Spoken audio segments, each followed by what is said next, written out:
Good morning students. आज का हमारा टॉपिक है क्लास 9th का नदियों के लाभ।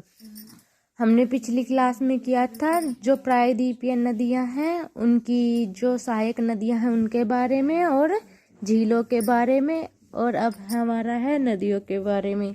जो झीलें होती हैं वे तो छोटी होती हैं नदियों से, और जो नदियां होती हैं वे झीलों से थोड़ी बड़ी होती हैं। और जो नदियों के लाभ हैं वे बताने हमें क्या क्या है। नदियों के क्या लाभ है? सिंचाई करना है, नौ संचालन और बिजली बनाना। जो नदियों में पानी भर जाता है उससे हम क्या करते हैं? सिंचाई करते हैं। जैसे कई जगह है जहाँ पर पानी नहीं है, बहुत सूखा रहता है, तो क्या है, नदियों के द्वारा वहां तक पानी पहुंचाया जाता है और फिर खेतों में क्या है, सिंचाई की जाती है। तो ये क्या काम आती है? हमारी सिंचाई के काम आती है। और दूसरा हमारा है नौ संचालन, मतलब जो हमारी नदियां उनमें नाव वगैरह चलाना, ये उसके काम आती हैं। तीसरा हमारा है बिजली बनाना। आपको पता है पानी से बिजली बनाई जाती है, तो नदियों में बहुत सा पानी रहता है जिससे हम बिजली बनाते हैं। टरबाइन के द्वारा इनसे बिजली बनाई जाती है। तो ये क्या क्या लाभ होते हैं हमारी नदियों के? सिंचाई करना, नौ संचालन और बिजली बनाना। उसके बाद हमारा है नदी प्रदूषण। नदी प्रदूषण किस किस वजह से होता है? जो उद्योगों का कचरा है, घरेलू कचरा है और धार्मिक कारण। उद्योगों का कचरा मतलब जो हमारे उद्योग है, फैक्ट्री वगैरह है, उनसे जो वेस्ट मटेरियल निकलता है वो क्या है, सब कुछ नदियों में बहा देते हैं। तो उससे क्या है, हमारा पानी खराब होता है। तो एक तो ये कारण हो गया उद्योगों से। और घरेलू कचरा, जैसे घर में भी बहुत सा मटेरियल ऐसा रहता है जो हम ऐसे ही फेंक देते हैं नदियों वगैरह में, जैसे जिससे नदी प्रदूषण होता है। और धार्मिक कारण, जैसे हम पूजा हवन वगैरह करते हैं तो उनसे जो ये फूल वगैरह, राख वगैरह, इस तरह की कोई भी चीज होती है वो क्या करते हैं, हम पानी में बहा देते हैं। इससे भी क्या है, नदी का प्रदूषण होता है। तो क्या कारण हमारे? उद्योगों का कचरा, घरेलू कचरा और धार्मिक कारण। उसके बाद हमारे हैं क्वेश्चन आंसर। जो वुलर झील है वो किस राज्य में स्थित है? वुलर झील क्या है? ये मीठे पानी की झील है। और मीठे पानी की झील कहाँ पर है?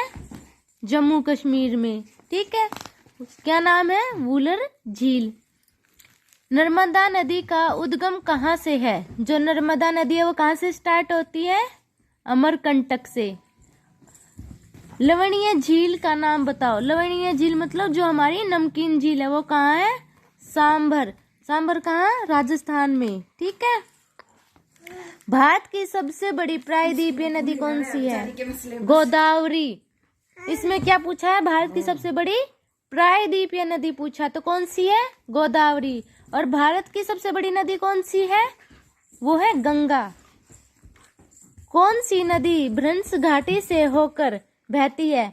कौन सी नदी है? तापी। अगला है जल विभाजक का क्या कार्य है? उदाहरण दीजिए।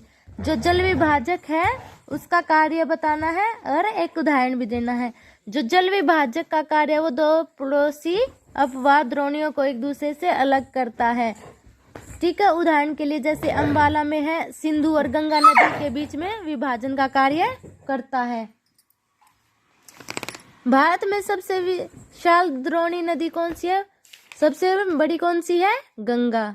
सिंधु एवं गंगा नदी कहाँ से निकलती है? जो सिंधु नदी है वो कहाँ से निकलती है? जो मानसरोवर झील है वहां से निकलती है। और ये मानसरोवर झील कहाँ है? हमारी तिब्बत में, चीन में जो तिब्बत है वहां पर।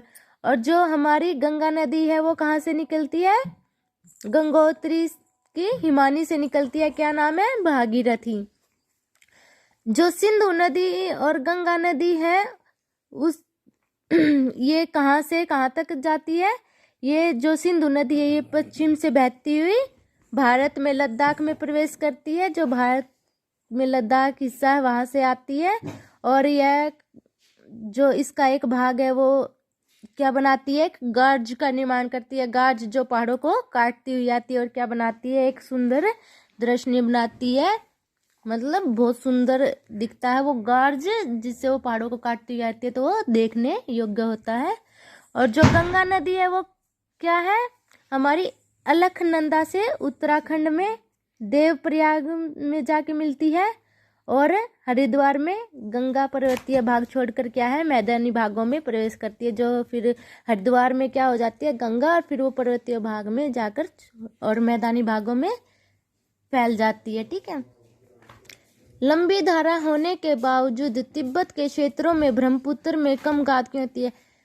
जो ब्रह्मपुत्र नदी है वो बहुत ज़्यादा लंबी है, फिर भी मतलब जो गाद लेके आती है वो कम क्यों लेके आती है, क्योंकि जो ब्रह्मपुत्र नदी है वो क्या है, तिब्बत के एक शुष्क एवं शुष्क क्षेत्र में है।